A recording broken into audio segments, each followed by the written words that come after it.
Good evening and cheers. You are watching the Cheeseroom podcast. I'm joined by an illustrious cast this evening who can't wait to get stuck into the news that Eric Lamela has finally left the football club, which is pretty amazing in itself. So joining me going round the room, HG, how are you? I know how you are. You're going to be like the happiest man alive, aren't you? You good? You all right? Yeah, look, it's more relief than elation, but yes, I've had worse days, that's for sure. Unbelievable. And Bobspur, all the way back from Bobspur TV, you passed a milestone this week, haven't you, mate? I bet you are chuffed. Welcome back on the show. We haven't had you on for a very long time, so welcome back. Thank you, mate. Yeah, hit the 1K mark, and I'd love to sit here and say it was all down to myself. So I will. And well done for that milestone. Thank you, mate. Thank you, massive, mate. So well done from everyone at the Cheeseroom. And you're also joining us from up to north. It's Seb. How you doing, mate? I'm all right. Yeah, not bad. I was a bit upset actually when Spurs posted up their goodbye message to Eric Lamela. Showed all his good bits. 3.5 minutes, cobbled together as much as they could. You showed it here. Showed it twice. Slow motion. It was Teletubbies, wasn't it? They basically showed the same thing twice. Did you shed a tear, Seb? Are you sorry to see him go? I had to remind myself that he definitely wasn't anywhere near as good as that video made him out to be. But yeah, look, trust, loyal servant. I'm sure we'll get into it. There will be some people who are very sad to see him go. The same people that really like effort at a PE Sports Day, but don't care where the child finishes. So let's get cracking then, shall we? So we touched on how we feel. How do we feel about the deal the other way, though? I'm going to go around the room and try and get each of your views. Bryan Gil, HG, happy that Gil has joined the club? Well, yes, because he's young and he's got potential and he seems to be highly rated. And yeah, like we need new blood. I mean, we've been saying this for 2 or 3 seasons. We knew that the squad was getting older. Bryan Gil is still only 20, I think, doesn't turn 21 until next February. He's going to be an under 21 as far as the Premier League is concerned for the next 2 seasons.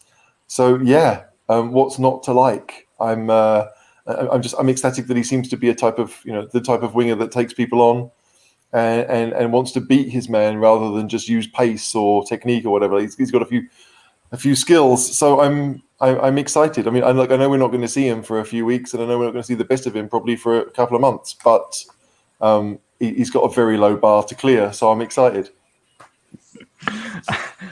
What, a low bar to be better than Lamela? You mean? I take it. Yeah. Well, I mean, but he's always going to be compared with Lamela now. The fact that he was signed in the same deal, like. It's crazy. I mean, the good thing as far as the deal is concerned is because it was 25 million euros plus Lamela, you can kind of invent the Lamela story however you want. Like, he was sold for 5 million, he was sold for 25 million. And it basically depends on how good Bryan Gil is. Like, if he's really good, you'll be like, oh no, Lamela was only a couple of million because we got him so cheap. But yeah, he's always going to be compared with Lamela. And we shouldn't do that, but he always will be. And so I think that he's obviously a different type of player, but he's a player that we need. So I'm expecting him to do better. I mean, it is a low bar, so I am expecting him to do better. And just to clarify on something you said, because he's under 21, so he doesn't count in the foreign players rule. No. Just clarify that for people, because I know you've been involved in some argy-bargy. That's the wrong word. Just some clarifying comments. Because I'm a nerd, I do like to kind of understand the rules. Because I mean the rules are stupid, but they're important to figure out because we do need to know what we can do and what we can't do. And so I know Oliver Skip and Ryan Sessegnon, they both count as under 21s this year. So even if they are English, they won't count towards the homegrown limit. But again, it's not really about what you count towards. To me, it's this case of you can only have 17 foreigners over 21. And what you do after that is up to you. If you had a team of 20, the best 25, 19-year-olds in world football, you'd be all right. You wouldn't have to worry about any of it because they're all under 21s. So it's a stupid rule, that Dyer doesn't count as homegrown even though he's English, and people always think that nationality counts and it doesn't.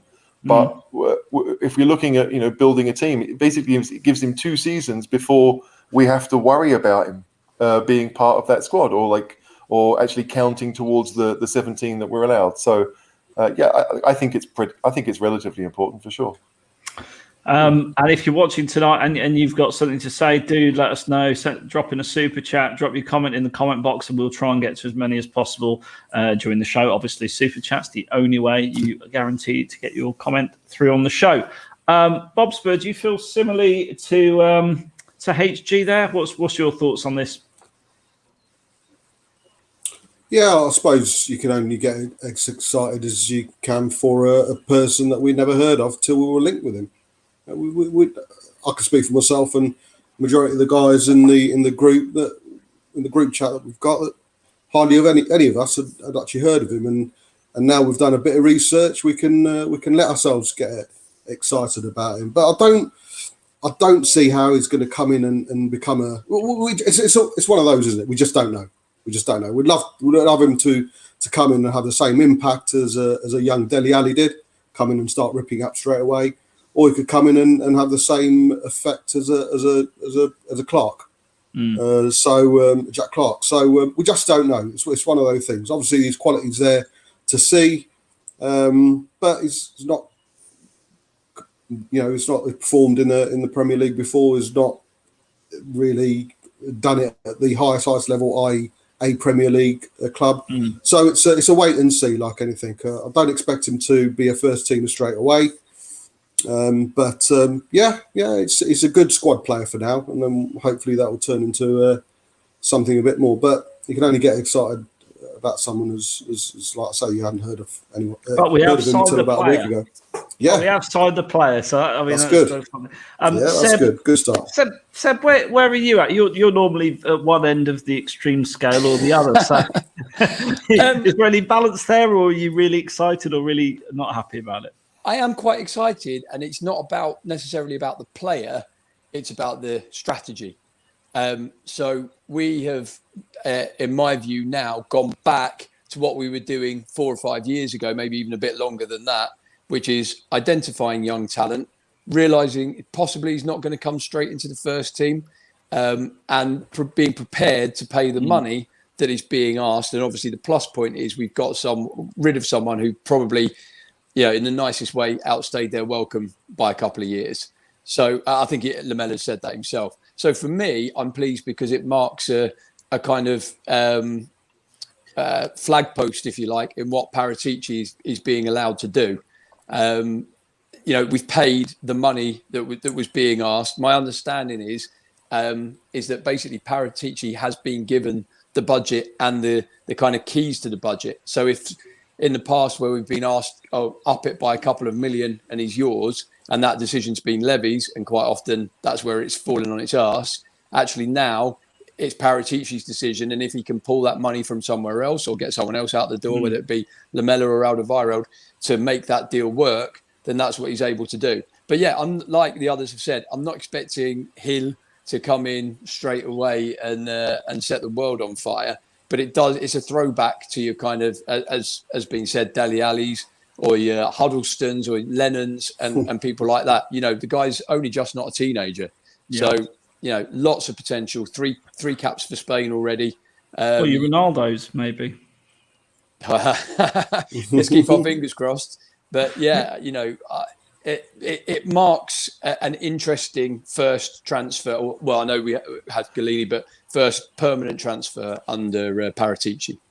I mean, and Seb makes a really good point. The idea that, like, if Fabio does have the keys to the treasure chest, you would think that the first purchase you make is actually going to be a really important one because you're starting to deplete what you've got. And so, if he's decided that Gil is the one he wants first, that I think gives us a decent idea as to how highly he rates him. Like if you're looking at, I'm going to need one attacking player, the first one you get is probably going to be the best one that we could go for. If it comes to defenders, I'm sure the same will be true there. The one we get first will be the one he wanted the most and was willing to pay for. So look, it obviously helps that Lamela could sweeten the deal. But if you think that Lamela costs, 10 million euros for a 1-year contract left, so you're paying 35 million euros for a kid that's played one season of top-level football. The team got relegated, so he clearly wasn't playing on a great team, but his stats were pretty good. So you have to think that, you have to think that we know what we're doing, and that Paratici has watched these guys play for a number of years and has followed him closely. And for him to be in the Spain team, even though he's been a relegated side, I mean, things like that make you think, okay, he is highly rated, and we got him first. And Barcelona and Real Madrid are have been rumored to be interested in this guy, Bob. That's got to be a good sign, hasn't it? There's got to be some reasons to be optimistic. He's very, very highly rated in Spain, and I think I'm not quite sure what the fans of Sevilla will make of this, with Lamela rocking up and this highly rated youngster going the other way. But it's got to be a good sign, surely. Yeah, we've had their pants down. It's all I'm bothered about. I'm excited about any prospect coming in. You know, and they're coming in to wear the Cubs badge. But for me, I don't want to get carried away. I think the fans need to temper their expectations as well with regards to him. Of course, all the signs are there. Let's just hope he lives up to it. But for me, it's a wait and see. It's wait and see with everyone who's coming this season. So it's no different for Hill as well. To be fair, with our transfers that we've done over the going back years, it's pretty much wait and see on all of them. Yeah, when we signed Ndombele, people were raving, but realistically, it's wait and see. We've seen how our top-rated players struggle to adapt to life in the Premier League.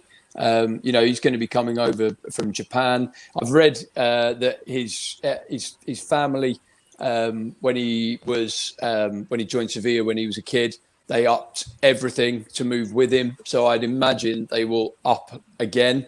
But he has got a younger brother actually in the Seville youth setup at the moment as well. So I don't know what that's going to mean for him. So he's got all that to contend with. New country, new language. It looks to me like he gets on with Reguilon. So maybe that'll be a bit of an aid to him. Yeah, Agent Reguilon, I think. Yeah, Agent Reg, yeah. But there's a lot to contend with. We shouldn't forget that. But every transfer is a risk, and I think we'll see. I think we're going to see quite a few faces coming in, and let's not kid ourselves. Not every single one of those is going to work out in the first season. There's a new coach, new setup. Even the guys that are existing. That are in the first team setup now and have been for years are all getting used to a new setup, maybe new tactics. So, as you said, let's not get carried away. That it's going to be very early days for everyone, and we can't. I don't really think we can judge these new players, especially if we're signing kids. Certainly for the first 6 to 8 months, it's going to take a long time for them to settle in. But we can be excited that Lamela is gone. Oh yes, absolutely. Just on that, I noticed I didn't prep the run sheet tonight. HG did, and a fine job of it he's done as well. And one of the questions is definitely a leading one. So, is Lamela a Spurs legend? Let's go around the room quickly. Now, this is funny actually, because I seem to remember when we first started the podcast 3 years ago, we had this debate, didn't we? We did, yeah. And you told me I was an idiot then, and you probably tell me I'm an idiot now. So let's go around in reverse. Anyway. He says that anyway. every week. Yeah. Seb, over to you. Is Lamela going to go down in history as a legend? No, he's not. He's not a legend. I think we had the discussion about Eriksen when he left, and it was very 50-50, either on a pod or in the Patreon chat, and certainly did a few articles on him and stuff. And it was very 50-50 about Eriksen. And if he can't quite make it, then Lamela doesn't actually come close to Eriksen. Look, he tried hard. But he did call Jack Wilshere a pussy. But that is a legendary moment. I would give you that. But yeah, he's not a legend. He's done some things that will always be remembered and always be talked about, and that sets him above many a Spurs player who are instantly forgettable. So, he wore his heart on his sleeve. Those tackles flying in, only ever sent off once, let's not forget. I've seen him play some great games live. I remember that pass that he put through to Ericsson at the Etihad when I genuinely thought, as I left that game, we're going to win the league. And yeah, top guy. Spurs was his club, but not legendary status, I'm afraid. No. I mean, at the old stadium, when you did the old stadium tour, there was the Wall of Fame, and with all these wonderful players, Lineker, Mabbutt, etc. If there was a wall, it would have to be the Wall of Shithousery, wouldn't it, Bob? Yeah. My issue is, Hoddle, Gaza, Ardiles, Lamela. No, it just doesn't sit right with me. Putting him in that legendary status. The fact that we're talking about a player, and his most iconic moment is calling a rival player a pussy just says everything about it. I do reckon the reason why there's such a big furore about him going now is the fact we kept hold of him 3 or 4 years too long. His work ethic and his work ethic and the way he tries was evident purely and simply because we had a team, unfortunately, who weren't. So, but my best memory of Lamela is it still brings a smile to my face is when he signed for Sevilla. And don't forget, if you're watching this live or on repeat, there is a great show going back the last episode. I think we called it "Hello Brian, Goodbye Lamela" or something like that. Hello Gil, I think. There is a great Lamela quiz, Lamela Mind in there. It's almost worth it to just go back and watch that bit of the episode. It's really good. HG, I'm guessing you're going to say he's not going to go down as a legend, so we'll just skip that part for you and move on to. No, the thing is, what I will say is that, legend is a very subjective term. So we all have different ideas as to what that means. And it appears that anyone who's maybe 15, 20 years younger than us sees it differently to how we might. I don't know if it is an age thing, but to me, he's not a legend. But we all know that in the last, 5, 6, 7 years, we did have a really good side. And a lot of them have been there that time. But, Kane will go down a legend, most certainly. Son, probably, right? But if you think of Toby or Jan, I've been on record and said often that I thought Toby was the better defender. But if you're going to pick a legend for Spurs, then I think it has to be Jan out of those two. Because Jan was with us for 8 years and signed for us when we weren't very good. And all of those things where he was a part of that team. Whereas Toby, there are things that go against him, despite the fact he was a really good player. Lamela was he was in the team for 1 season. Do you know what I mean? He was in the squad for 8, but he was in the team for 1 season, and that's because Son was injured, or it was even before we signed Son. Do you know what I mean? It was kind of we knew after that 1 season that he wasn't good enough, so we bought Son in to replace him. But he hung around. He whatever happened, he had survival instincts, didn't he? This is how I've described him today, right? As I said, I don't feel elated. I mean, it's what I've wanted to happen for a very long time, but I feel as if my mum's shitty boyfriend has finally left. Right, I am more relieved that the thing I love doesn't have to deal with this nonsense anymore. Because that's it. I'm not elated. It's nice to know that Gil is going to be better. Hopefully, he'll be better. But it was 6 years too late, as far as I'm concerned. We could have done this ages ago. Great point, HG, you legend. Okay, so moving on then. How do we think Nuno's going to deploy this young starlet then? So I was chatting to my dad the other day, and he, as people know, as I keep saying, he's a Wolves season ticket holder. So he's watched lots of Nuno in action over the last few years, and he said to me he'd be really surprised if this young kid makes it into the Spurs 11 straight away. It's far more likely Nuno will deploy him as sort of a sub for 50. He said you might not even see him for 6 months because that's the way he used to run things at Wolves. He would literally bring these players in, get them to buy into the team, the way of play, etc., etc., and then introduce them slowly. Do you think that's likely to happen at Spurs, Seb, or are we going to see a different approach? I don't want to disagree with your dad, who obviously knows a lot more about. Oh no, it's fine. I do all the time. Don't worry. But I don't know. I'm thinking of Pedro Neto. And I don't know how long he was there before he's kind of come through, but he's a fantastic player who plays similar position to what I expect Hill's going to do, and had plenty of opportunities, and deservedly so. I've said before in this pod, fantastic player. So if we get anything like that, then great. Look, I don't think as a manager, and certainly as a new manager, you can put all your faith in the kids, because they are up and down. They are searching for form and stability and everything else that we've discussed. If you're going to field a team with 7, 20, 21-year-olds in, you're going to get mixed results. It doesn't matter who they are. We've seen it even with Mbappe. He's undoubtedly a world-class talent, but he's not a world-class talent every week. And you're going to get that when you're fielding young kids. So look, we let's be honest, none of us know even the formation. We don't know the personnel. There's a lot up in the air at the moment. So when we're trying to talk about one player who, as Bob said, going back 3 weeks, none of us had really followed. I was aware of the name, but I couldn't really tell you much about him.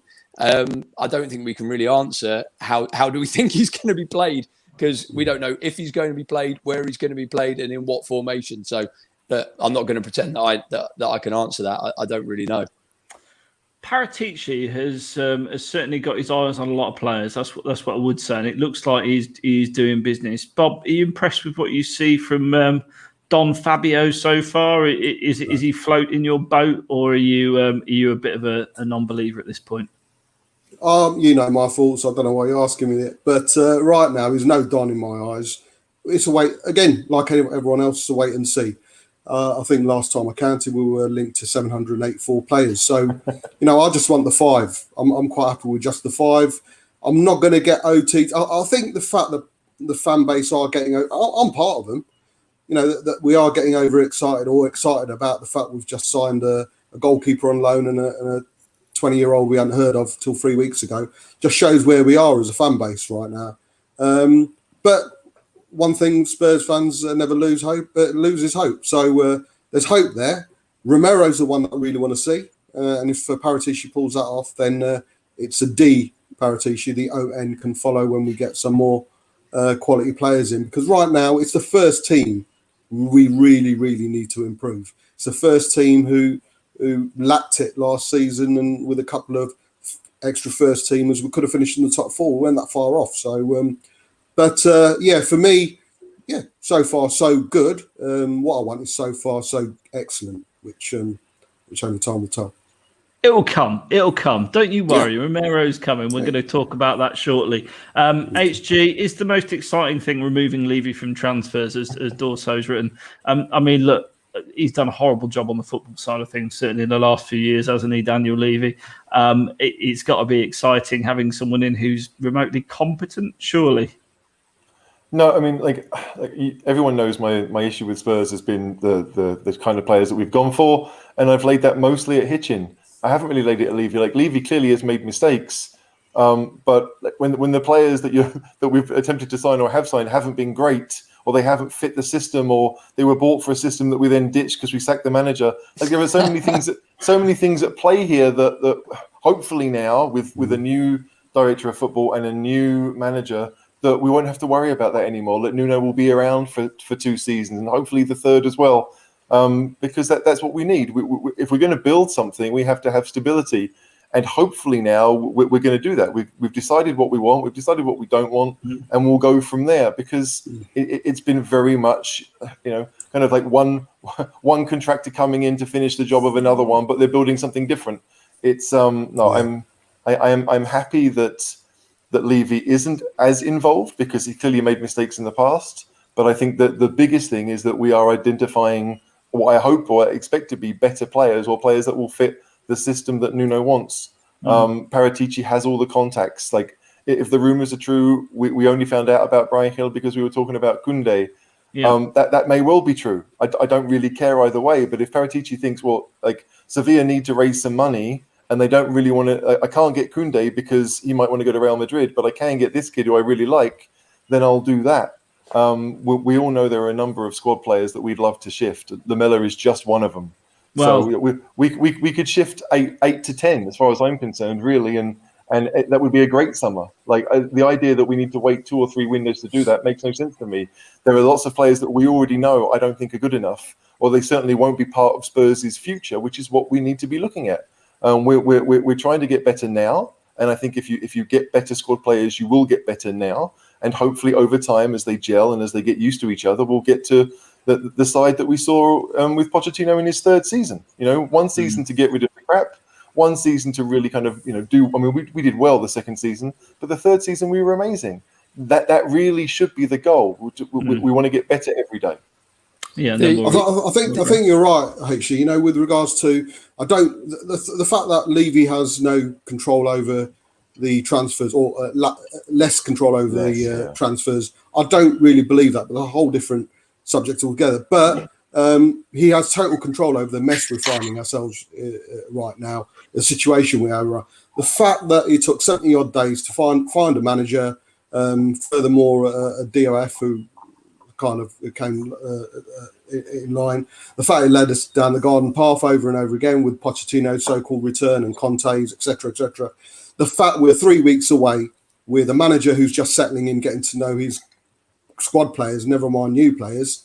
And pre-season already started, and we are literally under 3 weeks away from the start of the season, is down to Levy. So, the fact that some fan bases out there saying, well, you know what, Levy probably deserves a bit of credit now, finding the right man. No, I don't know if I'm allowed to swear, but no, sod that. Of course you can swear. We're in the situation. If you want. I'm just going to shout out Chip. Thank you, mate. That's much appreciated. Big up, Chip. The situation we find ourselves in with under 3 weeks to the start of the season is his doing. So, no, he gets no credit whatsoever. These 70-odd days were completely wasted. Nuno should have come in like we all thought when he did eventually come in at the beginning of the season. Get to know the players, get to know the whereabouts, the fabric of the club, get to know his players, even though there were only a few there because of the Euros. But and maybe Paratici could have done a few things. The fact that he's doing so much or being linked to so many players and already brought in 2 players now makes me even more frustrated towards him, towards Levy, because it could have been done ages ago. So the fact that Levy deserves a bit more credit now, he's brought in Paratici, with all due respect, is a load of fucking bullshit. In my opinion. Hang on, one sec. Chip, thanks for. I just want to say, Chip, thanks for the super chat. Absolutely. And if there's a question you want to ask the podcasters, do drop it in the chat and we'll come back to it because you haven't actually asked one. But thank you very much, mate. We appreciate that. Seb, do you want to come back on that? Yeah. I like how you apologised for swearing when you said sod, but he didn't. Big upset. But I've got to be honest, couldn't disagree more, really. And it's not that I'm a Levy lover. It's the fact that Nuno started his job 2 days before the first day of training, so it wouldn't have mattered if he got there 3 weeks before. There wouldn't have been. He wouldn't have met any of the players. As you said, half the players are missing anyway. He's dealing with what he's got. Paratici started his job the day after he left or was allowed to leave the Juventus job when his contract ran out, and not a day before. So I don't really think it makes a lot of difference. I think we need to look forward now. The Athletic are reporting that Paratici has 10 transfer options, but that's wrong. 5 transfer options that he's looking at, but he has 10 players to fill those 5 transfer options. So he's looking at potential of 50 players. Now, his time goes back to 2014, and he has, or it has been said, that he is pretty confident that he knows the contracts of just about every player in the top 5 leagues. So he is aware of every situation. He's aware of clubs' finances. So when he's talking to Sevilla, he is aware of how much they need that money. Apparently, every conversation that he has with directors of football, or chairman or whatever, and agents, finishes with, is there anybody else that you would like to talk to me about? So they might be, as you said, they might be discussing Koundé, but then Bryan Gil comes up, and he finishes every conversation as well with discussing players that he is wanting to move. And that's how I believe we're going to get some good transfers. Let's not forget, going back, transfers like Cantona to Man United happened because someone just dropped into a conversation. Oh, by the way, you can have, and it's like, wow, all of a sudden. So, he knows, I'm sure, for instance, Atalanta's financial situation at the moment. He'll have agents feeding him that. He'll have directors of football who are able to give him that information. That man has a contacts book like no other. And, you know, you might not like me saying this, but yeah, in this occasion, kudos to Levy. He obviously does know that A, he wasn't the man for the job, and B, Steve Hitchin was absolutely terrible. I've said it before.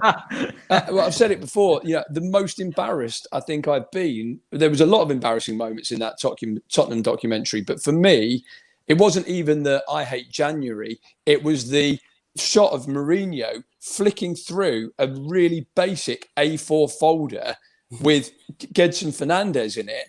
I've put more work into my Football Manager signings than what appeared to be. He looks decent. He's Portuguese. I'll give him a go.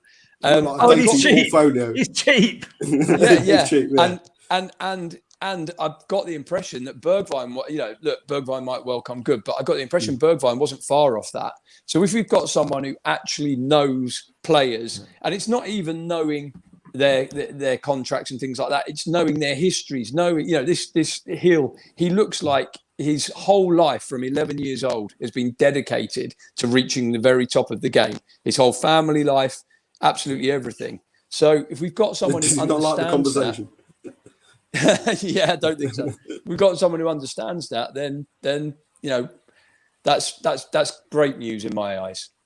Yeah, I think it'd just be interesting to see how Hitchin would have done with an open checkbook, or a checkbook they could have signed off himself as well, because we all know the Grealish situation and the Bruno Fernandes and the Skriniar Fernandes. You know, it just would have been interesting to see how Hitchin would have done if he had that checkbook as well. And you're right, Seb. I agree with you. I want Paratici to go down as the best director of football in history for Tottenham Hotspur. But what I've had enough of is the word like potential, I believe, promising, could be linked.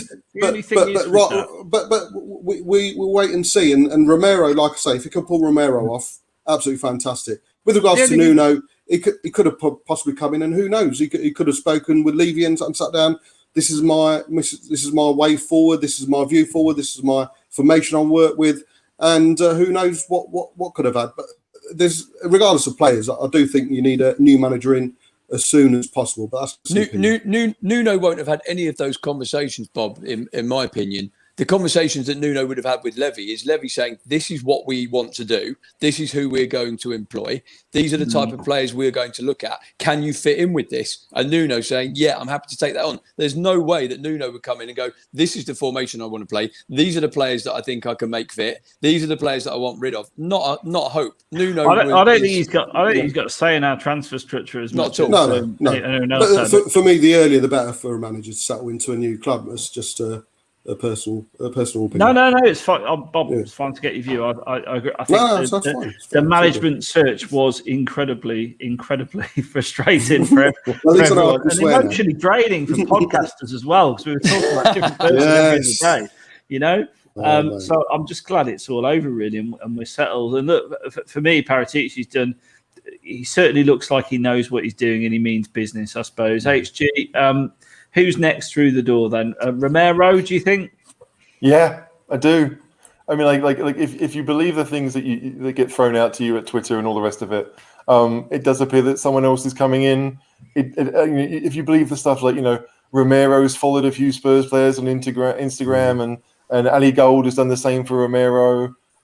Yeah, look, I do believe it. I find it incredible to believe. I don't want to believe it because this is Spurs and we don't do these things. But yeah, like I do think we're going to have some more players coming in, and probably quite soon. Getting them out may be more difficult, but if he's managed to sell the club to Romero, look, when really all we have to offer him is a lot of money. Let's be honest. Atalanta are a Champions League club. He could go back to Juventus and be at a Champions League club, and he's going to basically drop those two options and sign for Spurs. Like, I love Spurs, but I have a reason to. I was born into it. So like I think it's highly likely that we'll see that happen maybe in the next day or two. But yeah, I mean, we talk about Paratici and the things that he's doing. Like I get called the font of all knowledge, or I know a lot about European football because I have a lot of time on my hands because I only work half a day. Like, that's his job. Paratici's job And Hitchens' job is to know about players. It's not to just suddenly show up on December the 25th and think, oh, I'm going to be working next week. Like, you need to be knowing these things in advance. And Paratici clearly does. I mean, I've mentioned this before, but there, when you watch football, and I do watch a lot of football, when you watch football, you see these names, you see these people come up and score. Like, I look at I look to see the league top scorers for the year, because I haven't really seen them play, but I'm knowing and I'm thinking, well, if they've had a good season in Ligue 1 and they're unheard of and we don't know who they are, there's a chance that someone like Spurs or a mid-table club in England are going to go after them. I don't think that's too weird of a proposition. I think it's quite normal that you do this. And if I was doing it full time, you bet I would know all the possible options. I'd be looking at under 21s. I'd be watching the Euro under 21s, because that's where you're going to get your next superstars. So, like, the idea that Paratici is being praised for this, he's doing his job. That to me is normal. So I'm happy that we're doing it. Maybe we're so unused to someone doing that job properly. It's just a novelty to us, and maybe that's the difference. We talked Romero through the door. Bob, Toby Alderweireld has been in Qatar over the weekend. He's posing with a bunch of flowers. I don't quite know what that's all about, but obviously welcome into the country. How sad, first of all, are you to see Toby go? Because he's been a beautiful constant at the heart of our defence, hasn't he, over the last few years? Yeah, absolutely. Been good for us, and it's quite evident he is money motivated. He held off for a contract till Jose was there, and then signed. So there was a bit of both with regards to that. But he always gave us our all. After Jan went, he was our best defender. It's sad to see him go, but all good on him. He's gone there for a final pay packet and then $200,000 a week. And I'm assuming, last couple of years he'll go back to his native Belgium and do well there. It'll be even sadder if we don't bring in a Romero, because simply we need someone to come in and be just as good as him, or certainly bring the class that he's always brought to us. So well done, Toby. Thanks for all your service. Good on you for going and earning your last few millions in Qatar, and obviously the World Cup's there next year as well, which will help him travelling wise. But yeah, it'll be a criminal not to bring in help him travelling wise, in that he'll have to just drive down the road to get to the game. That's it, yeah. But we need to replace him with a quality defender. A Tommy Arsu just wouldn't fit that bill. A Romero definitely would. I'll mention his name last October. I think he's quality, absolutely quality. Well, you're not the only one who thinks that. I mean, he was voted the Serie A Defender of the Year, the MVP. Seb, is Romero an upgrade on Toby Alderweireld, do you think, mate? Can you still hear me? I could hear you, and I heard all your rattling around. It was beautiful. That's good. Yeah, sorry about that. I noticed that I was on 1% battery, so I've got a beautiful view of your skylights as well. The Stokey skyline looking great tonight. Yeah, listen. Personally, when it came out a few weeks ago that Alderweireld was going to be allowed to move, I have to be honest, I was all for it, because I think he actually got away with quite a lot last season, simply because Sanchez and Dyer were that bit worse than him. I think he was. He's been on a downward trajectory, if you like, for a couple of seasons now. Definitely didn't look as good without Jan next to him.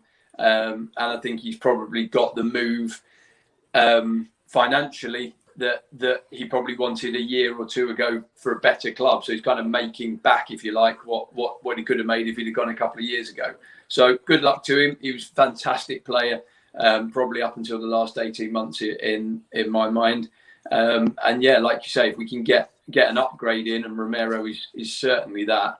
I just wonder how much someone like Lo Celso has influenced that Romero decision. You don't know. These players obviously do talk a lot with, like we said earlier, with Reguilon and our new signing Hill.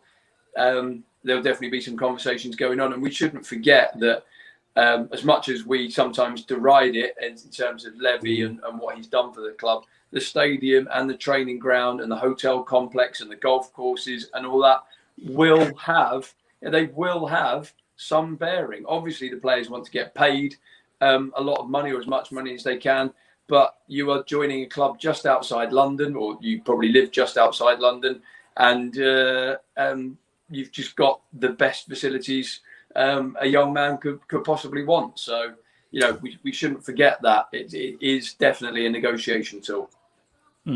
Absolutely. HG, Romero, and what do you know of him? Have you watched him play much? Do you think he is all that? I mean, these two guys are absolutely sold on him. Absolutely.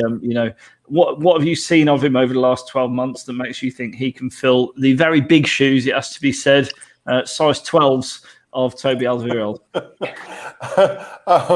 I've heard about him in the showers. That's all I'm saying.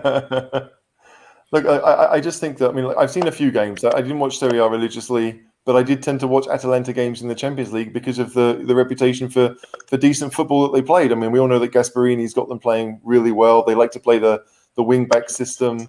Romero was the centre one of the three, and I often saw him leave the kind of the central defender slot and go always play a defensive midfielder and follow the number 9 everywhere. He liked to nip in and win the ball early. And that's kind of what you want. You don't want to just sit. Again, we talk about Mourinho. We just want to sit back on the edge of our box and defend. No, we want to be proactive and try and get there early. And if he's able to do that without committing silly fouls, then that's obviously a great sign. So again, I don't know too much of him. I knew more about Alderweireld than Tottenham because I used to live in Holland. But when it comes to Romero, you can't argue with the things that he's done. He went from Argentina to Genoa. Played there a year, got a big move to Juventus on the back of it when he was signed by Paratici. Didn't play too often for Juventus because they had Chiellini and De Ligt and a couple of others. So he went out on loan to Atalanta. And after 1 year on loan, he's now being linked with us. It seems very similar trajectory to what Lo Celso did, where he got his big move to Europe, didn't play too much for PSG, went to Real Betis, and then suddenly we were in there. I'm hopeful because he's only turned 23 in April. So he's really, really young for central defender. He's 6 months younger than Rodon. And we all think that Rodon is super inexperienced because he's not played that much. Romero's younger. It really well, actually, because everyone's saying he's the next big thing. We're not talking about that of Rodon, are we? We were saying maybe Rodon might be out the door not so long ago. I think he's got a future at the club. He's immature, but he really must be the next big thing then, HG. Yes. The thing is, he didn't play for Ajax, so De Ligt was always rated higher because he had that season in the Champions League. Romero hasn't really had the exposure outside of Italy.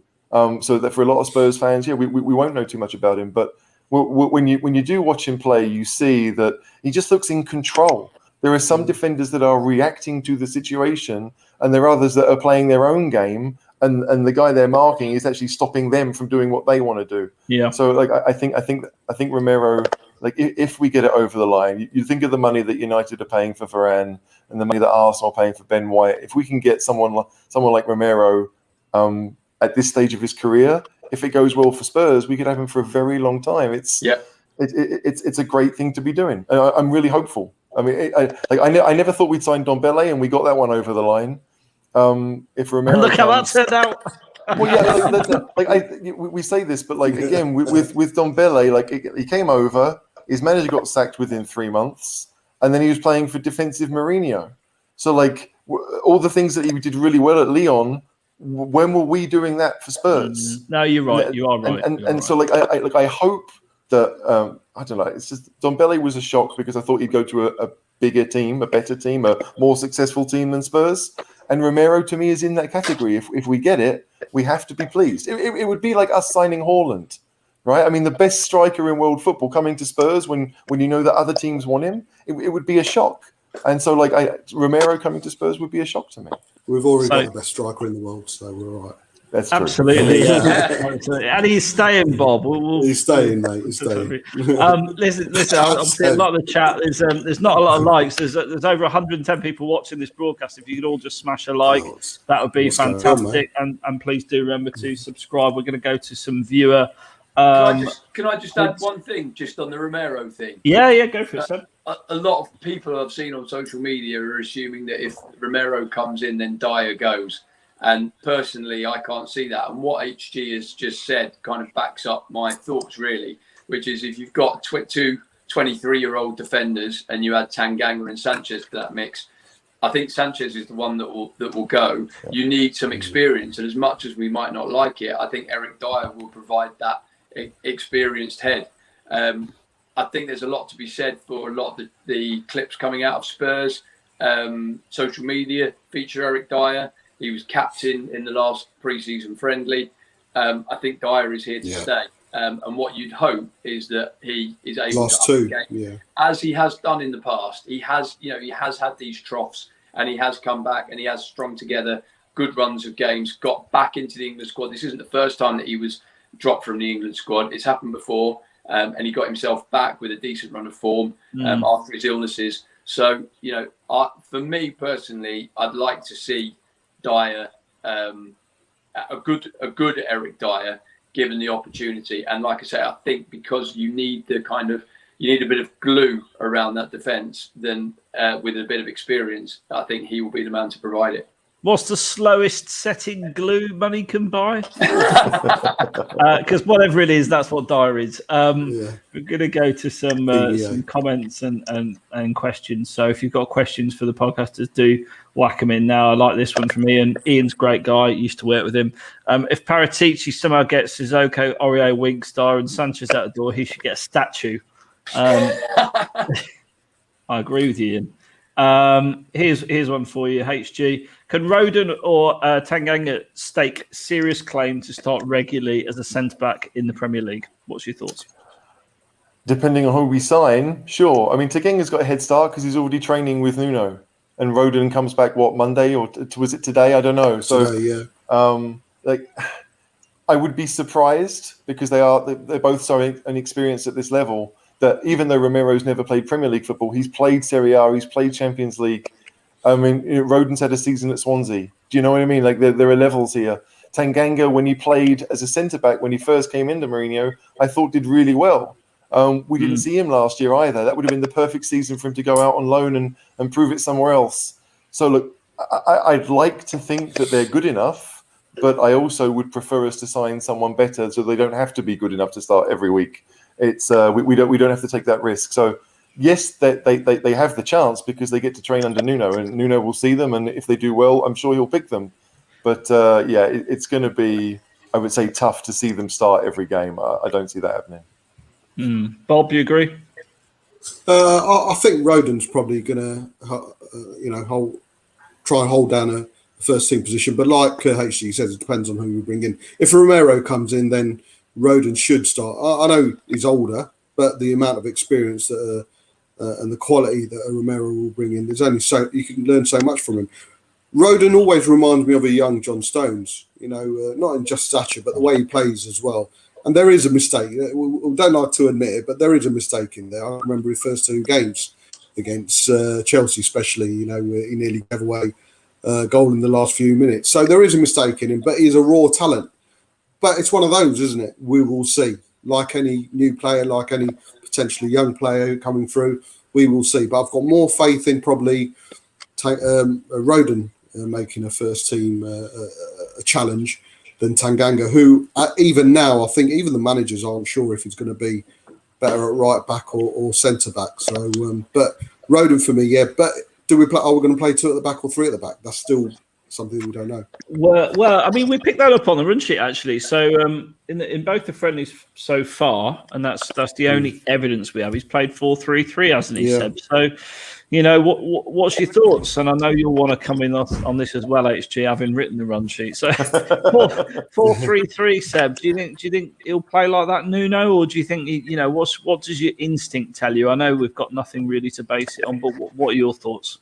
That's it. I mean, I think we've all got hung up with this three at the back because that's what he did at Wolves in their successful seasons. And then obviously changed it around due to personnel differences in his last season at Wolves. I think, look, we always want to say, he should be able to be flexible and play everything. But the difference is if you are going to stick with four, then it kind of goes against what I said before. You can probably afford to lose a central defender without replacing them. So you probably could, if we got Romero in, lose two, including Toby, obviously. So it's one of them. I think we probably are gonna line up with a 4, but look, it's one of those. We said it earlier. We don't know, do we? We don't know what the plans are for the person. Do you think it might be opposite dependent? Do you reckon it might be opposition dependent though? So, if we play a better team, would it be a surprise if we played 3 against a Man City and then 4 against, with all due respect, Brentford? I think that's a really dangerous game, and I've always thought that it's not just about Nuno or Spurs or anything. I think it's a dangerous game to constantly adapt your game to counteract the opposition. I think the focus should be on your But you're not. But Seb, you're not going to play the same football. I mean, that's Pochettino ball. That's exactly the mistake Pochettino made. He played exactly the same way against every opponent. Surely that's not the way you win cups and leagues. There's so many different variations of 4-4-2, 4-3-3. There's so many things where we've watched the game before and we've said Lo Celso should play a little bit higher up or a little bit deeper, or Aurier needs to come back. He's not he needs to come back a little bit. He's not tracking his man. That doesn't mean that rip it up and start again and line up completely differently. But there needs to be adaptation, right? You can adapt. You can practice different formations in training. HG, tell me I'm wrong. Look, I think that we all know that when Pochettino had us playing really well and we had the high press, some games it was 4-2-3-1, but a lot of games when we got really good, it was 3-4-3. Dyer would drop back and we'd have 3 centre-backs. And if we were losing the battle in midfield, he'd move forward and we'd switch. So, I personally feel that when it comes to defences, you shouldn't mix too much. The reason we got away with it under Pochettino was because for a lot of that, we weren't really defending. We were pressing high up the pitch, so we didn't have to worry about it. But, I still think, given the fact that our right-back situation is so weak, and that we know that Doherty feels better as a wing-back rather than a right-back, and Aurier is almost certainly on his way out. To me, the fact that our right-back is so weak, we have to go for 3 at the back. We have to play the way. And I think it suits us too, but what it will do is it will give fewer opportunities to the various attacking midfielders that we've got. He might decide to play 3-5-2, because he did that for Wolves as well. And if it has Kane and Son as the top 2, or as I've said many times, Kane and Dele as a front 2, I'd like to see, because they work well together up top. That would mean that Son doesn't start every game, but I'm all right with that. We have to build a squad that we're comfortable to play in various situations.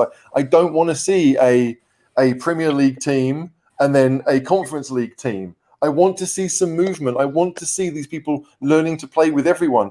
The reason why someone like Troy Parrott never looks so great looking for playing for Spurs is because he played with other weaker players. You've got to integrate them a bit more. So, look, because of the players we've got, and because Romero has experience of a back 3 at Atlanta, if he's the man we want, we should be going back 3.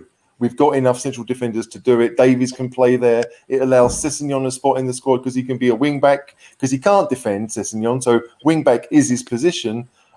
It could work. HG, can I just say, as Gary Neal's picked up here, I mean, with what you're describing, a back 3 of Davis, Romero, and Dyer.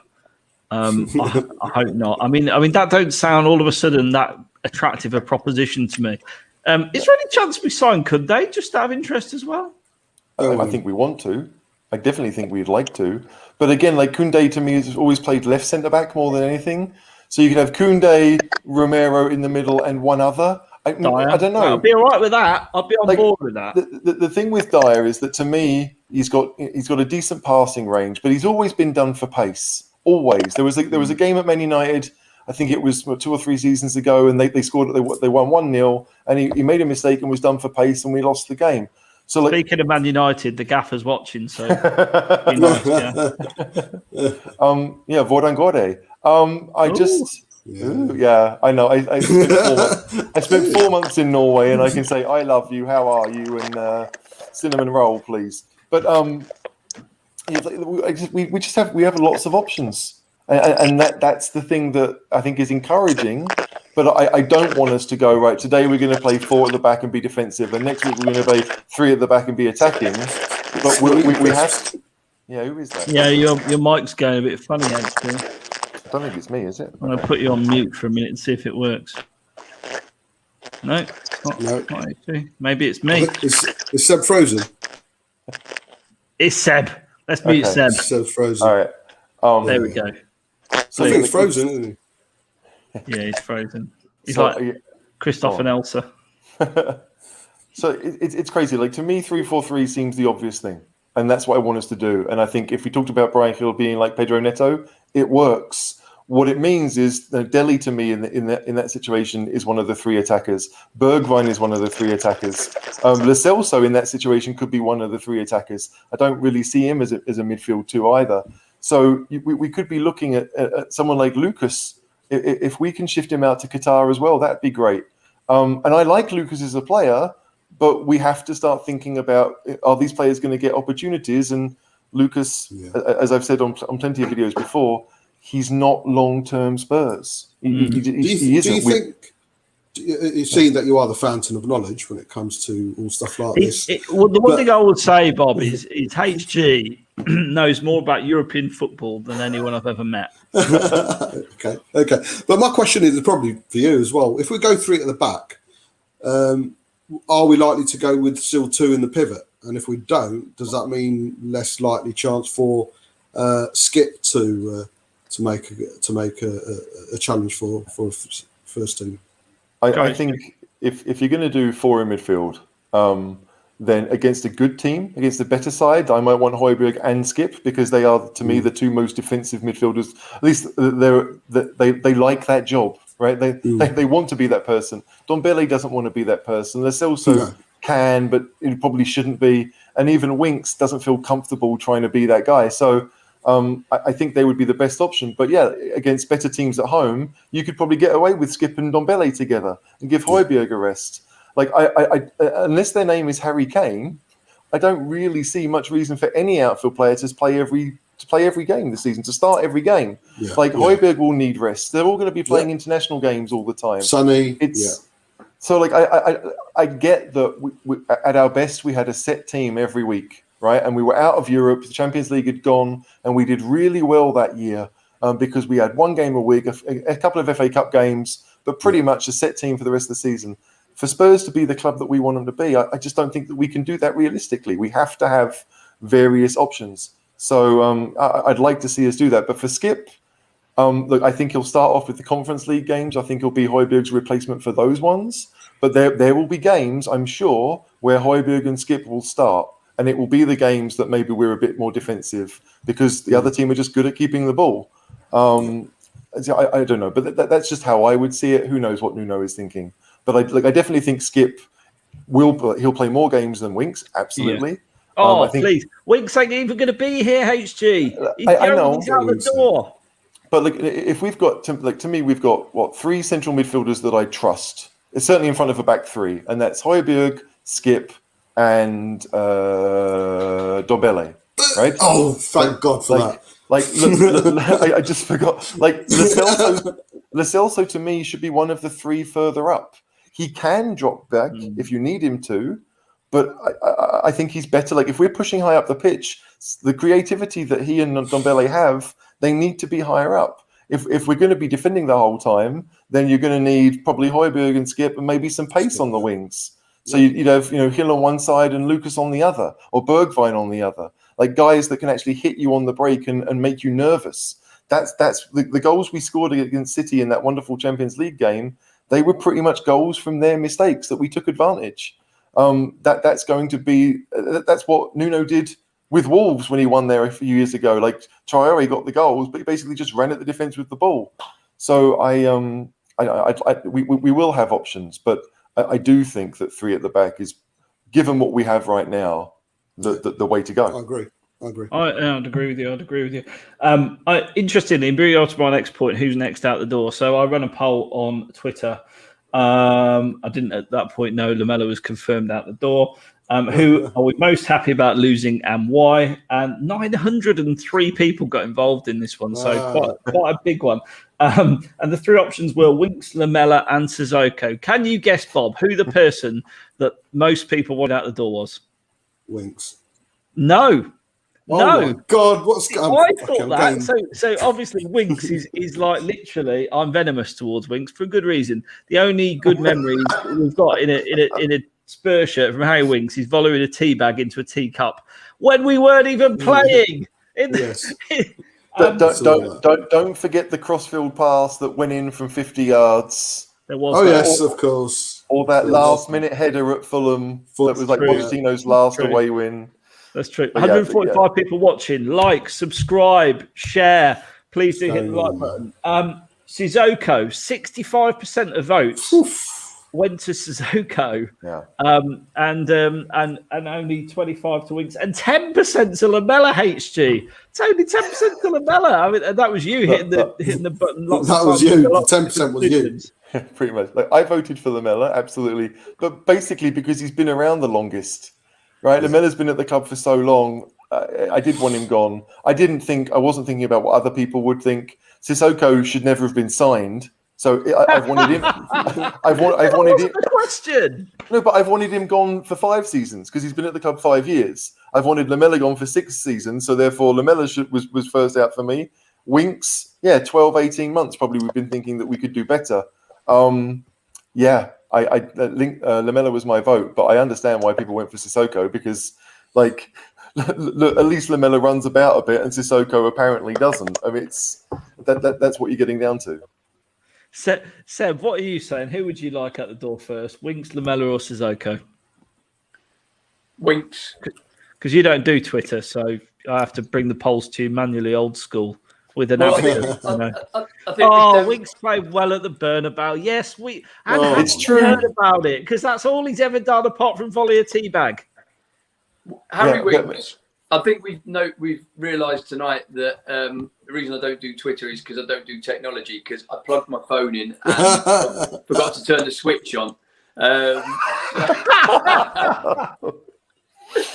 So Harry Winks, for the sole reason. What do you do for a living, Seb? Just remind me. I sell technology. Harry Winks for the sole reason that I think he's probably worth the most amount of money, and yet he's possibly the worst player of the 3. I mean, it makes a good point. Like, Winks would bring in some decent money. I mean, like, there are rumours that Everton, Villa, I'm sure Southampton or Newcastle would spend the money to get someone like Winks in. England international after all. So we'd get decent money for that. And I mean, the same could be said for Rodon. I mean, for that purpose, like, it's an interesting one. But yeah, I can understand why people want Sissoko gone. I want Sissoko gone. And now that Lamela has gone, I want Sissoko gone next. That would be next up for me. It's nothing. Again, I have nothing against Sissoko, but he's not the future of Spurs. And I want to build the next team. I want to be a part of that. I don't need. He's 32 in 3 weeks.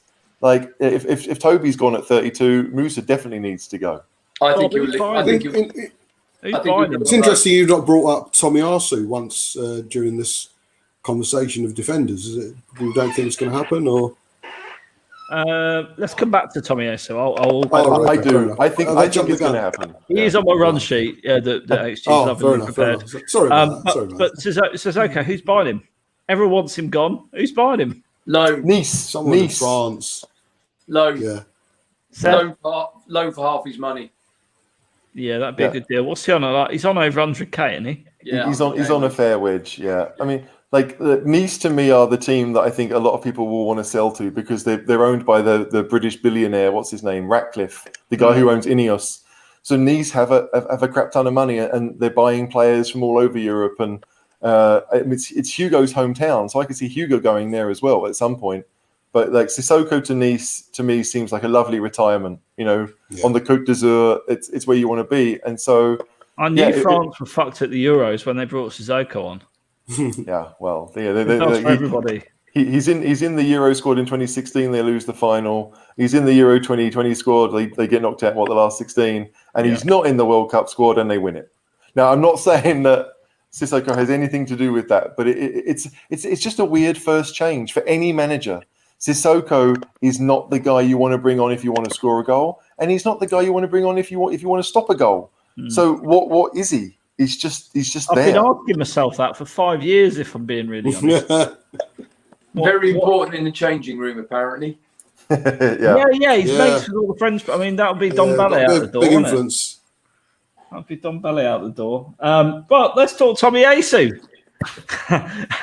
Are we going ahead with that transfer, Seb? I think he's the backup option.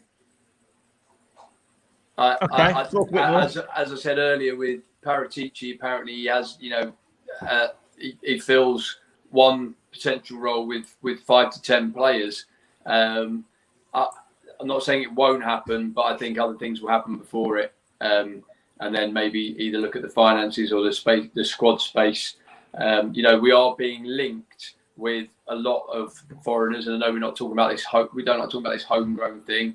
But if we're thinking that Winks goes, and if we're thinking that Kane goes, no, we're not though. We're not going. No one here, Bob. Were you with me on this? No one is thinking that Kane's going. I'm 100% with you. I think Seb's the only one who thinks Kane's going amongst us.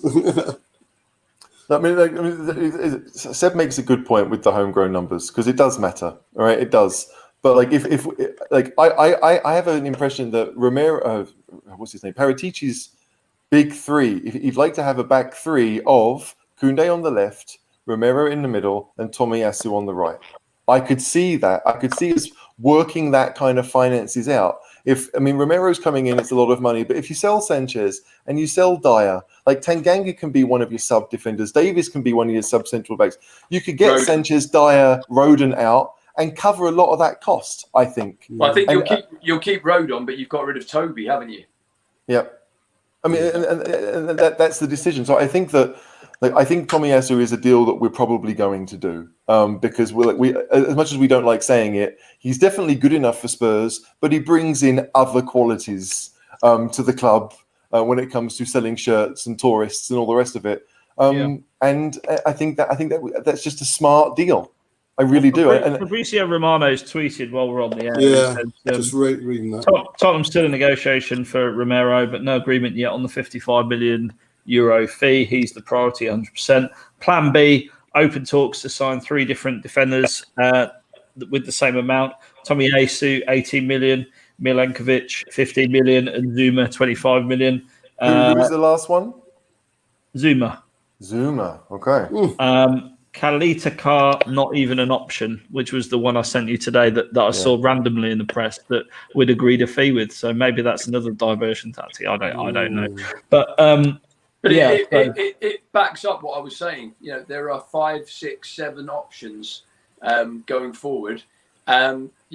Look, I think all of those mentioned are better than what we have now. So we can't knock. At the moment, I am not knocking what Paratici is doing. We are active in the market. He knows what he wants, and he has a list of options. Fair play. Yeah. And they're all young. This is it. Romero's 23. Tomiyasu, I think, is 22. Gil, as we said, is 20. Galini, he's 26. But for a keeper, that's entering your prime, right? And it's nothing more than a 1-year audition. Are you good enough to be Spurs' long-term keeper? It's a great move for everyone. So I'm hopeful because I feel like we have an adult in charge. Yeah. Rather than a child, is that what you're trying to say? Like Steve Hitchen, like the Benjamin Button of football. Like he looked 75 at 20, and now he's like 44, but looks about 60. I don't know, but it's there's nothing about Steve Hitchen. Granted, I've never met the guy, right? But everything I've seen on TV, which is all I've ever seen of him, I just thought, oh no, I just wouldn't. That there was no confidence exuding from him. You never got the impression that he really knew his job. Like don't get me wrong. Like people can fake it until they make it, but the point is they're faking it first. And I don't know if he can do that. There's nothing about his demeanor that makes me think you are someone who is capable of getting deals over the line. Yeah, no, I agree. Back four needs consistency. Right back Matt Doherty ain't good enough. We need to sign Aaron's centre back of Rodon, Romero. Lose credibility when you spell it wrong. Sergio. Do we I can't believe you said that, caller, of anyone. The fact it was you. I can't spell. I can spell my Romero. So, Matt Doherty, I think he's going to be reborn this season under Nuno. What are you saying about that, Bob? Doherty, I think he was a player for Wolves. He really was a player. He scored against us last full attendance game at Tottenham Hotspur Stadium. I was there. It was hell. I was sat with my dad in the Spurs end, and he kept trying to jump up every time Wolves scored, and I kept wanting to punch him. Doherty, man reborn, do you think? Again, we'll see. Like HG said, he was excellent in the back three. I think people underestimate how big a difference there is between a right wing back and a right back. Then defensively, you need to be a bit more sound in right back. And clearly, it was a new position that he needed to get. But listening to his interview as well, he took ownership of the fact it was a shit season by him, and COVID obviously played a big part. Change of managers didn't help. Change of system obviously didn't help as well. So it's like a fresh beginning for him. And I'm sure if we played three at the back, or he was given a more of an attacking mindset to play, and it'll be good. It's certainly not one of the people who I'd want to see out the door. It wouldn't be in the top 6 people that I'd want to see to move on, because we haven't really given him a chance to show what he's made of. So Reball we don't know, but certainly there's hope for progression. I totally agree. The thing is with Doherty, he was an excellent player before he signed for Spurs. He was very consistent for Wolves, very consistent over a long period of time. And it takes time to bed down into a club. I mean, look how long we gave Sissoko. For Christ's sake, he's still here. Look how long we've given Lamela. He's only just gone after 9 years. I mean, we've got to give him a little bit more of a chance. And I think people have got to be a little bit more patient with him. I think there was a lack of understanding last season, to be honest. Oh, that's not what I wanted. Agree with Stuart on Rodon's potential. Well, that's what I wanted to talk about. Why does HG not believe in Rodon's potential? In my opinion, he could be a great player for Tottenham. Perhaps if we called him Rodonini, he'd be looked at more favourably, or from a character from Only Fools and Horses, HG. So this was my response. Like that's why. Like Rodon, I mean, granted, he's not played often for Spurs. We've seen him play for Wales. But I just think he is very similar to Sanchez. He's big, he's strong, he's quick. You expect him to win duels in the air. But when it comes to actually up here, he gets turned pretty easily. He's never really sure where the opponents are. And to me, as defending, that's a massive part of it. So, yeah, like I don't see him as a long-term solution. Granted, for Spurs to be the type of team that I want them to be, I think we'll need better than Rodon. That's not to say he's a bad player, but I just think that Romero and Koundé and someone who is defensively secure first and foremost, rather than just physically strong, that matters to me. I mean, Bob Spurs said it earlier. Like he made mistakes in that first game against Chelsea. I know first game nerves were there. I saw it in his face. He seemed a bit nervous in that game. He's made other mistakes. And that is tough to say because he hasn't played that often. But when he has played, I mean, granted, he played, the Villa game when we won 2-0, and it was him and Sanchez. And it was just like watching a mirror in the middle of the pitch. They were doing exactly the same thing. And Villa, probably because they didn't have Grealish at the time, weren't good enough to take advantage. But they never looked secure in that game to me. And I guess I'm now used to seeing defenders like Vertonghen and Alderweireld, who were footballers first, who happen to play defence. And I think with Rodon, he does seem to be a physically strong specimen who's good on the ball, and he loves to tackle. These are things that as English people we want to see, but I like concentration. It's that famous quote from Paolo Maldini, right? Every time I have to tackle, it means that I was out of position to begin with. This idea that like you'd already made a mistake if you had to tackle someone. I want to see that in defenders, and I don't think Rodon has it yet. Or I haven't seen it yet. I like this one. Sissoko is an athlete pretending to be a footballer, just shocking, and that brings into focus. I was looking back with my partner through some videos of our daughter Daisy the other day, and there's her kicking a ball. I think I sent it to you at the time, Cheeseroom people, and I'm commenting on it saying, look, she's already got better close ball control than Moussa Sissoko. And, I've seen nothing to change my mind in that. Thoughts on Man United signing Rafael Varane? Seb? It's a great signing, isn't it? You can't say anything other than that. I think United, if Solskjaer can... Well, he's in the room somewhere if you want to talk to him. He's in the chat room. If you can step up to the plate, Ole Gunnar Solskjaer, Manchester United have a fantastic squad, and I think they will be closer to Manchester City, a lot closer. I would chance myself saying to Manchester City this season. Not if they follow your logic and sign Harry Kane. Unless City make that one big signing that we obviously hope they don't. Although, I mean, I've not been involved in any discussions about Harry Kane with you guys, but for me, that reads to me like you want to have something to say. So go for it. But 160 million pounds, I would snap their hand off, and I know that puts me in the minority. But 100 million pounds, I wouldn't. 160 million pounds up front, cold hard money. Take it and run. You're such a businessman. It's not business. It's not good business.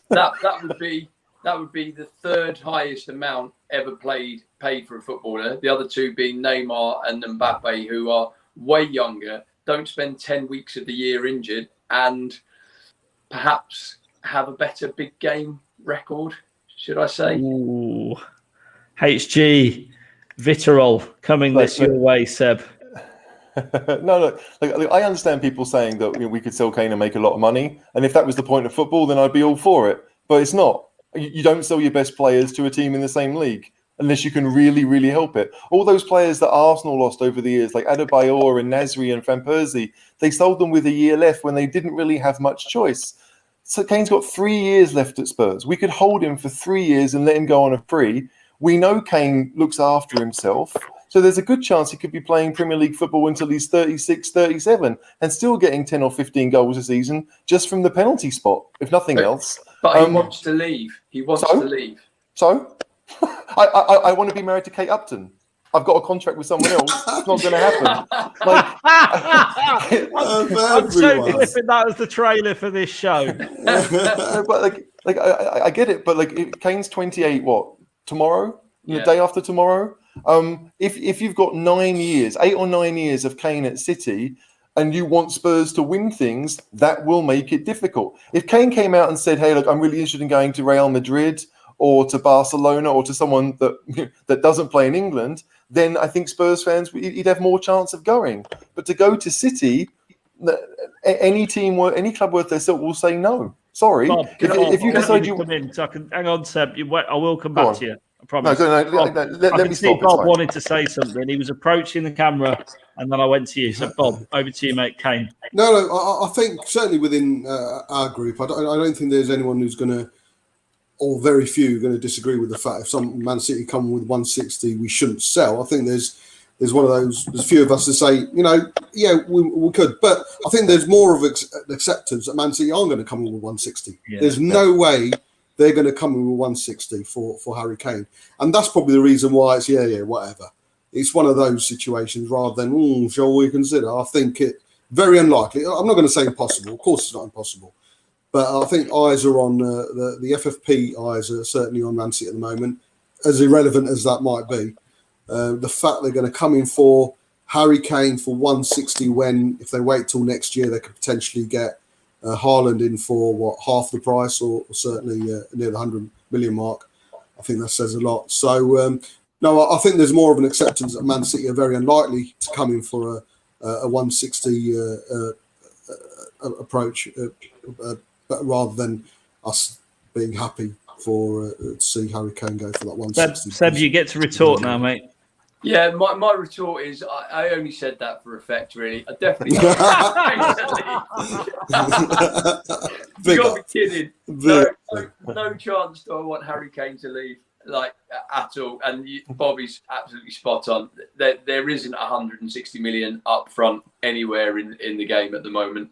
And there's no way that Levy would accept 30 million up front and then staggered over the next 5 years or whatever. Not a hope. So no, I definitely don't want Kane to go, and I don't think he will go this year. I think possibly next year, depending on what happens this year.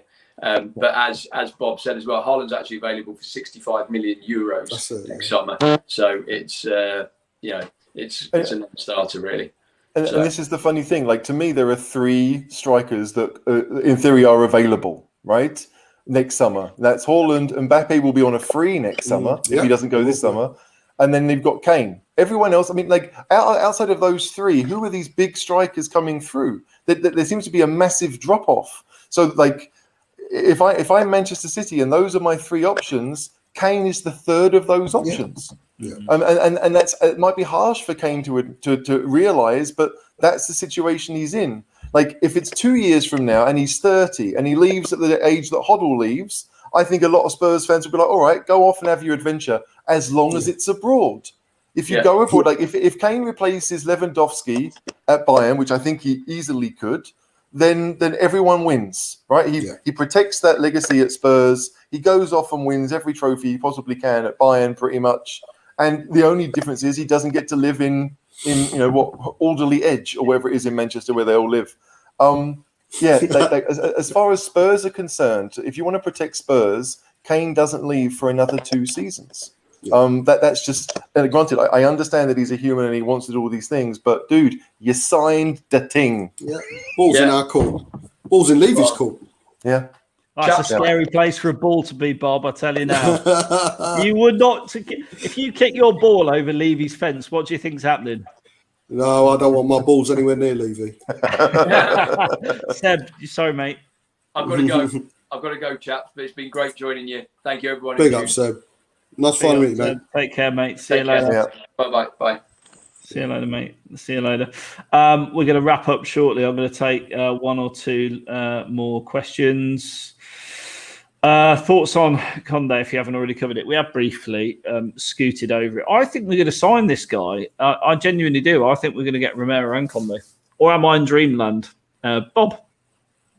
I heard your lovely comments earlier on Matt with regards to when I said, I don't want him ideally because he has turned us down. And I agree with your point, with regards to the guy's got ambition. He doesn't have to be a Spurs supporter. And, and he's right. He's exactly right. He wants to hold off for Real Madrid. And if they don't come along, we're going to be second choice. My issue was the fact he went public with it.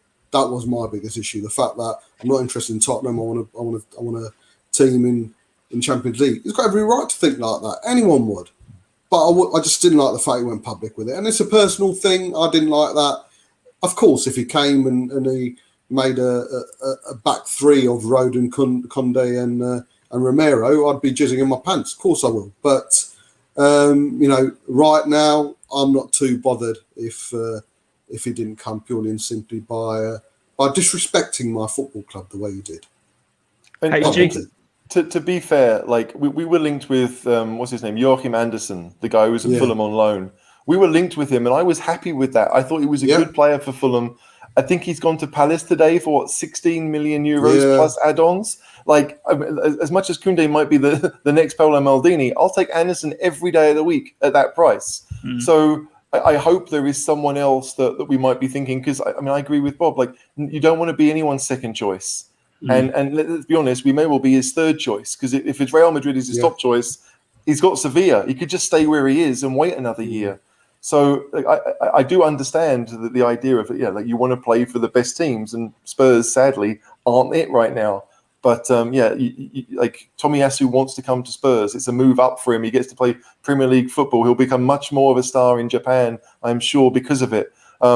Star around the world. There has to be other options. There have to be other. There's a guy at Eintracht Frankfurt that I love, who's a left-footed centre back. We could get him for 25, 30 million euros, and I'd be all in on that.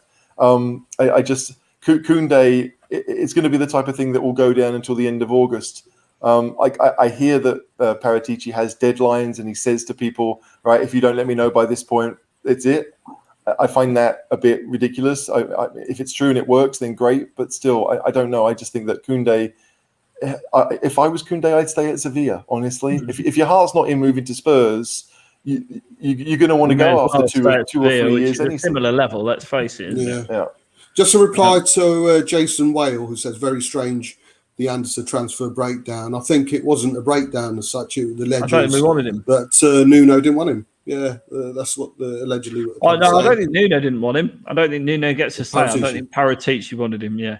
I agree with you, Bob. I agree with you. I personally, I think with Anderson, and I know a lot of people are gutted about it, and we like him. I think everyone on the podcasting front likes him. But 16 million, if we wanted him, he'd be a Tottenham player holding the shirt right now. 100%. Yeah. So maybe we're shopping at a different level, was all I was going to say. Bob, before we wrap up, I've just put a link to your channel in the chat so people go and subscribe to it. Do you want to just briefly talk about your channel and what you bring to the table? Yeah, Bob Spur TV. Talk about Spurs, believe it or not.